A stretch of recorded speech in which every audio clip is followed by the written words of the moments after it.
So when we ended last, I told you to reflect the function y equals x squared through the line y equals x, right? In order to find the inverse function, right? Well, what's wrong with this red curve that I drew? I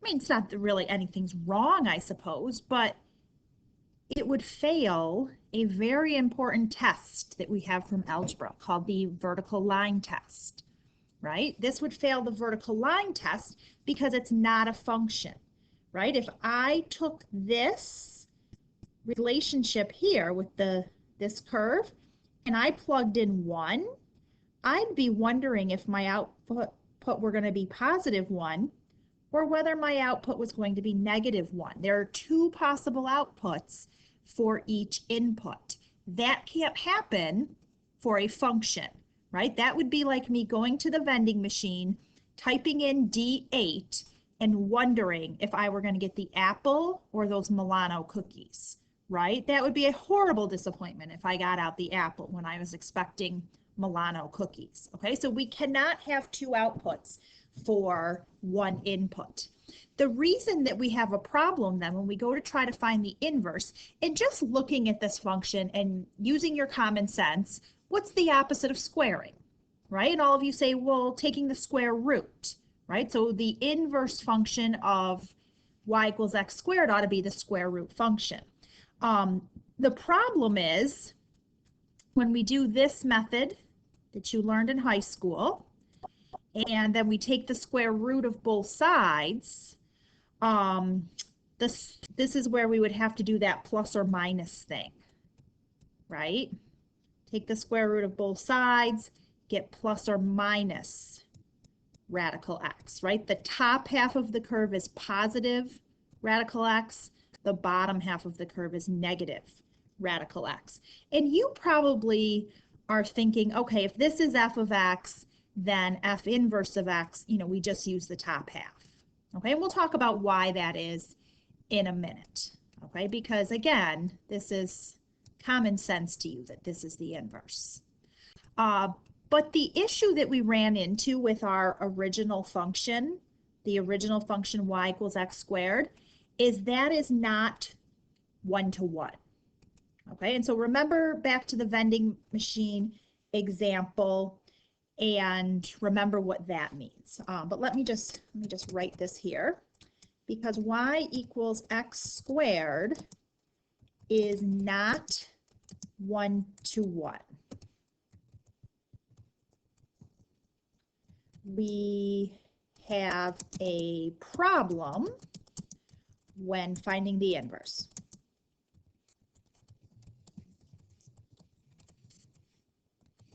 The inverse is not a function.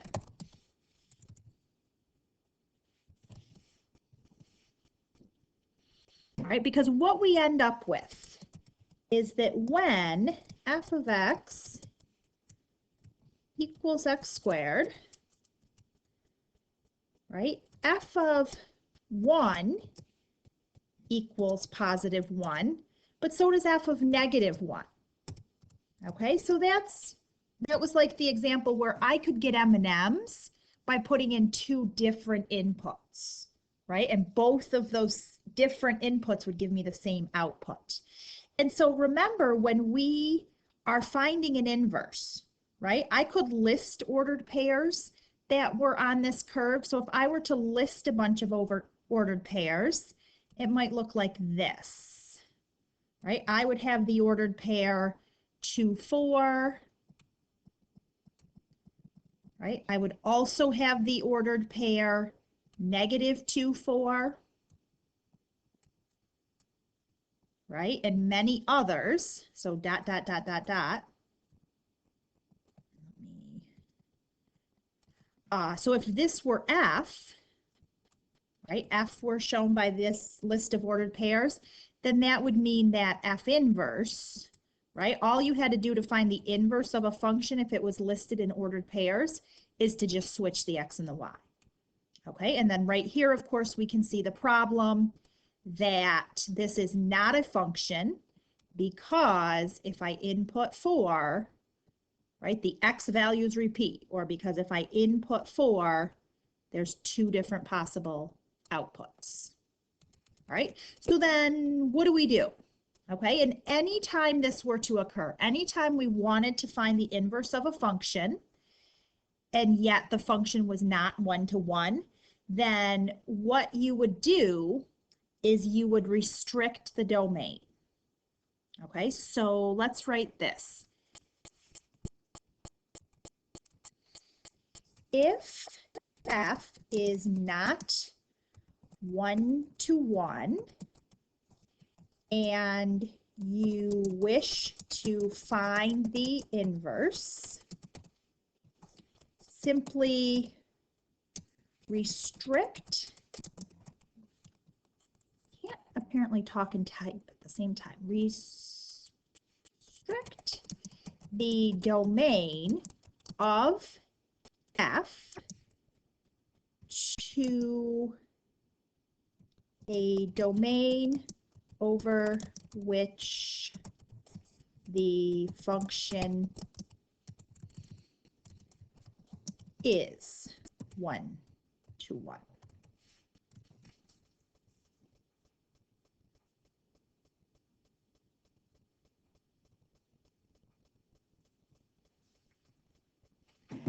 Okay, so what I would do is take y equals x squared. Well, it's one-to-one when I draw it like this, right?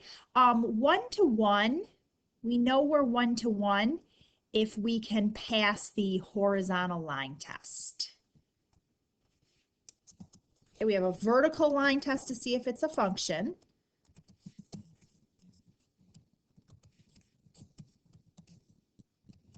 The one-to-one, to see if it's one-to-one, we try the horizontal line test. So if I restrict my function here to the domain, and in this case, I would use a closed bracket because I can include 0, right? So in this case, the domain would be closed bracket 0 to infinity over this restricted domain, then f inverse, right? So if this is f, right, then f inverse is the square root function. Okay, so the square root or the inverse of f would be radical x when f is y equals x squared.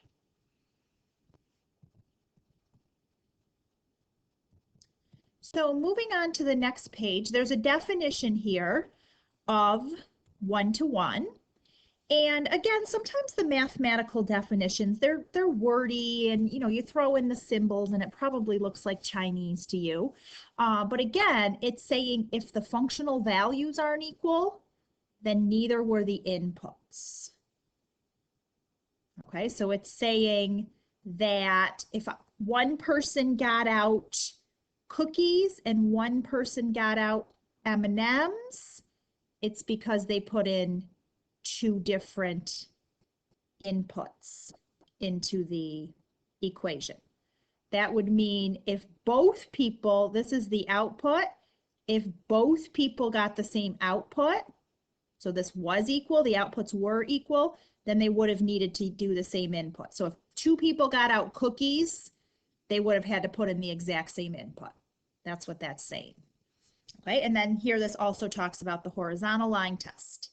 So I'm going to leave some exercises for you to finish on your own. For example, number 1, I want you to do the thing that your high school teacher taught you where you switch the x and the y and then you solve for y to find the inverse.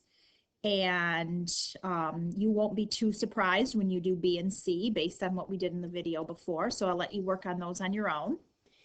And now we want to use the table to find inverses.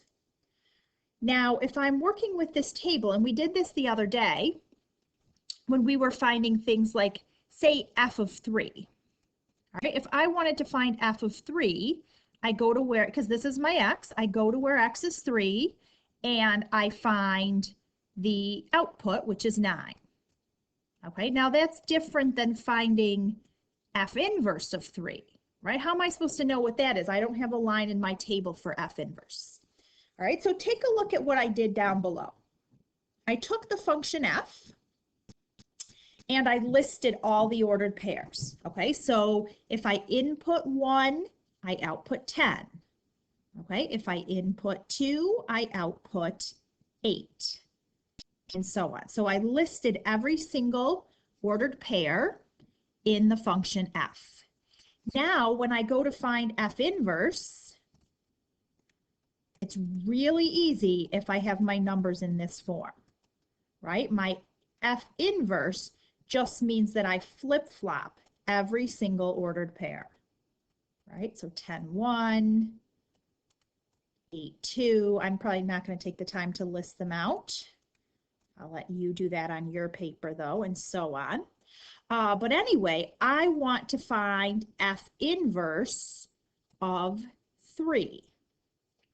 Okay, well, by the time I have flip-flopped all these ordered pairs, I can see that I would have an ordered pair. This would flip-flop down to here and give me 3, 8. Okay, so then that means F inverse of 3 gives me 8. Notice that what I really did is I found 3 in the output line, because remember, input output switches, right? So here 3 is input, 9 is output. But the input and the output switch for the inverse function. So I'm actually looking for the output of 3. What was the input that gave me that, right? And that's when I'm, of course, looking at f of x, right, in order to find values for f inverse of x. So for G, right, the first few ask me to do things for F. The second 3 ask me to use G. So maybe I don't feel like writing this big list for G. All right, here's another way that I could approach this. Because I was just saying the input and output switch. Okay, so if G of x equals y, then that means G inverse of y has to equal x. Okay, so for example, G inverse, like let's look at this one together. G inverse of 5. 5 is in the y spot. Now remember, G of x, those are our y values. Right, so this is saying the y is 5. So come along here to the y, which is 5. Right, and then find me the x that is associated with that. Okay, and in this case, it would be 7. So G inverse of 5 equals 7. That is because G of 7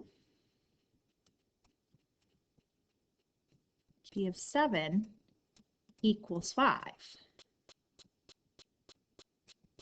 Okay, so see again how the inverse just switches the x's and y's. So I'm going to leave the rest of these up here for you to work on your own. There'll be an answer key posted. So let's do one more together. Like let's do, I don't know, it doesn't matter. Let's do I. Okay, so G inverse of 7. So again, I find the 7 and, well, wait, we just did that one with this. Well, no, we didn't. I don't know why I'm thinking we already did this one like this. Okay, so we find the 7 in the y equals row, or the G of x row, right? Here's the 7. What was the x that gave me that? Okay, and so G of 8 gives me 7. Okay, that means G inverse of 7 gives me 8. Okay, so then I'm finding f of 8, and we worked on compositions the other day. So then how do I find f of 8? Well, this is just normal, so to speak. I go to 8, and then I look at f, and it is 3. Okay, but if it helps you, if this confuses you, it's a lot of work to write it out like this, all these ordered pairs. But again, come down here, write out the function g, right? So write out the list of ordered pairs, 1, 2, 2, 4, right? Write them all out. So dot, dot, dot, dot, and I'm going to put this in the squiggly brackets. And then G inverse would be, right, squiggly brackets, and then 2, 1, right, and just switch the X and the Y. So G inverse of 2 would be 1. G inverse of 4 would be 2, and so on. Okay, so it's a lot of work to write out lists like that, but if you're struggling to understand this, it would probably make more sense. All right, so please finish the rest of this up on your own.